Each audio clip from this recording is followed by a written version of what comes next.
Yo, what's up with y'all, man? I hope you're doing good. If you're new and you're a fan of the NBA, subscribe to this channel. So let's get straight into it. It's like it's Minute Maid, hijack 4, renegade, 24, number 8, Kobe shit fade away, ballin' since 11th grade, still in school, let them hate. So as the NBA draft continues to get closer and closer, as each second goes by, many of us fans are focused on all the top picks, the top dog, as if that is the only way possible to grab top tier talent out of the draft. And I don't blame anyone for doing that also, because that's where all the attention is at. Getting a top pick certainly does help. It makes the process of getting whatever you want to get a lot easier, and it also is more reassuring, since 70% of the time the higher picks end up panning out well, more well of course than the later ones. Even with that being said though, and basically being a fact, there is still amazing talent available, almost always in the latter half of the draft. It just takes amazing scouting, poise, belief, and unbelievable amounts of research and analysis, and also a touch of luck to land a steal. I'd have to say that luck is one of the most underrated factors when it comes to this entire draft process, something that many seem to overlook. So as I just sit here on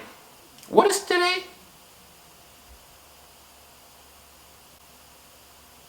What day is it in the comment section? Let me know, because I'm honestly lost. So as I sit here on this beautiful late, super late night, can we get 1,000 likes on this video? Because I'm doing this really late at night and I'm really pushing it for you guys. But anyways, as we sit here on this beautiful night, what if I was to tell you that there was this one specific number in the draft that had the tendency to produce great talent consistently, year in and year out? There is a pattern, a coincidence that always gets looked over. But today, tonight, this morning, whatever time you're watching this video, we put an end to that right now. But before I reveal this magical number, I'm gonna need three things from you. First off, I of course need you to leave a like on this video. Secondly, check out my clothing site if you want to support me. And lastly, like, bro, come on, is it too much to ask for? Support the podcast channel that I'm currently co-hosting with Rusty Buckets. If I do not see 1K subscribers over there 4 days after this video releases, I'm gonna have to start questioning some of you guys' loyalty. I'm just kidding, but no, for real, go ahead and check them all out. This phenomenon started not too long ago. In fact, it's a recent finding. It all began in the year 2013. Rudy Gobert kicked this pattern off way back in the 2013 NBA draft, one of the most low-key, lopsided backward drafts in NBA history. Taken right in front of him with the 26th pick was Andre Roberson, and as we all know, he's not even in the same planet as Rudy. The Utah Jazz landed the 27th pick and ended up picking right. If they didn't choose Rudy and picked some random, then I probably won't be able to make this video and make my case as strong as it is right now. Thankfully though, that is not the case. As we all know today, through several years of development and consistent growth and progress, he's become a top 5 center in the NBA today and a defensive force. One of the biggest, arguably the biggest reason why Utah is such an elite defensive team. Can you imagine what they would have been without this pick? Who do you think they would have selected with the 25th or 26th pick? I don't know, and I honestly think that it doesn't matter, because I don't believe that they would have selected Rudy still. In the 2014 and 2015 NBA draft, the Lakers and Kings both landed the 27th overall pick. And with that, the Kings took one of the best role players in the league, Bogdanovich, who has been an important piece of the Kings rebuild. And the Lakers ended up taking Larry Nance Jr. Now, looking back at these two drafts, considering where they were drafted, they most definitely were taken too late. Now, of course, neither of those players are on the same tier as Rudy Gobert, but that still shouldn't diminish their talent and how they were low-key steals. Now, who were the players picked before them with the 26th pick? Now look, I guarantee you, if you're not an NBA junkie like me, you're probably not familiar with him at all, and I don't blame you for that. It was PJ Harrison, and also, I'm gonna just go with that.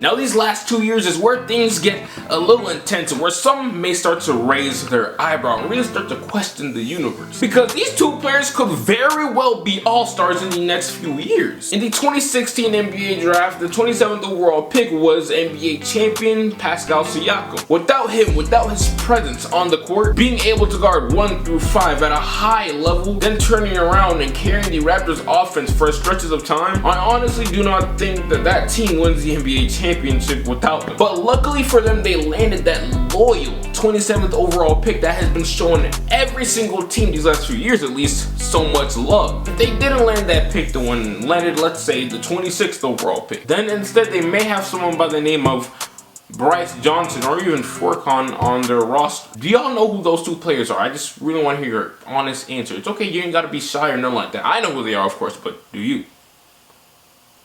I'm gonna take that as a no. I'm telling y'all, I really don't know what it is. I just give y'all not one, not two, not three, but 4 reoccurring instances, 4 patterns, 4 locals, 4 awfully interesting coincidences. And guess what? I'm not even done yet. We got one more to go, and that one more may actually be an all-star level player in just a few years to come. With the 27th overall pick in the 2017 NBA draft, the Los Angeles Lakers select Kyle Kuzma from the University of Utah. The lone survivor in LA, the last standing soldier who survived the smoke AD created. He, without a single doubt in my mind, is and will finish as a top 10 player in that draft, and will be labeled as the steal of the draft. That 27th pick right there, just like Kuz and the rest of these players a part of this video, had very little expectation, but they surpassed them tremendously. And while they surpassed those expectations, why is football playing? I don't even watch football anymore, man. And you were just gonna sit down and let that play behind me without leaving no type of comment or signal behind me? I'm for real starting to question our friendship. But anyways, I'm just gonna let that slide. You got a few more chances before I quit on y'all for real. They not only surpassed their expectations tremendously, but they also tremendously surpassed all the people around them in their draft positioning as well. And just about all of them became real deal valuable players. Without Kuz, I don't know how the Lakers situation would look right now. It certainly wouldn't look as stable as it does today. Do you know what power forward was taken with the 26th overall pick in the 2017 NBA draft before Kuz? If not, I do. I got you. Caleb Swanigan. Last time I checked, he was on the Portland Trailblazers, and yeah, there's not too much I could say about him. That pick right there caps off the topic of this video. But before I say my goodbyes, I just want to point out one more last thing before I leave. About last year's 27th pick, Robert Williams. I know he didn't play much his rookie year, but he has a nice looking future in the NBA. Is he a star? Hell no. Is he a good role player? He could really be one in the league one day. And if he does, he just further proves my point. The 27th pick is low key. Sad to say, it's better than some lottery picks out here. You cannot tell me it's less risky. Look at the results. All jokes aside though, this just goes to show that draft position shouldn't be what determines how well a team does on that night. Again, yes, it definitely does make life a heck of a lot easier, but it ain't no excuse to not do the proper examination of these prospects. This year's projected 27th pick could be guys like Grant Williams, Ty Jerome, Bruno Fernando, and a couple other prospects. That 27th overall pick is crazy. And I don't know about you, but I can't wait to see who's up next to fulfill this legacy. This is the end of the video though, man. I really do appreciate you for coming over here on my channel today and seeing what I have to talk about today. Before I leave, make sure you go ahead and leave a like, go ahead and comment and share this video with all your other friends around the world. And also, follow me on Instagram, check out these shirts and this hat, and also subscribe to the Hoops podcast. Until then, I'll get right with you. Make sure you have a good day. After watching that series, that's basically how I fell in love with basketball. Seeing my hometown team actually like do something good for once. And after that year, or maybe in that same postseason, I'm not even too sure. Fact check me if you want. That's when the LeBron Indiana that was like at the peak of the LeBron Indiana, the Miami Heat LeBron, of course, Indiana thing popped off, and you know that was an epic Those duel. were some great underrated like battles. Yeah, Paul George, when he was on the verge of being that dude up next to be the next superstar, top 3, top 5 player on the planet back then. But you know, obviously you know how that shit went. Anyways, that is what like gained my attention and interest.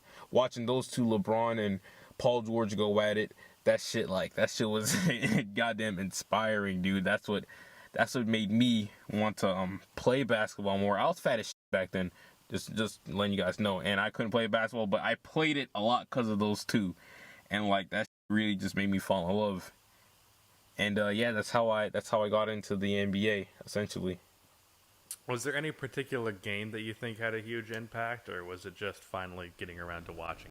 No way, remember back when I couldn't get a play, no home, I ain't have a place to stay, I got to work, made it surf, free the way, told my girl who that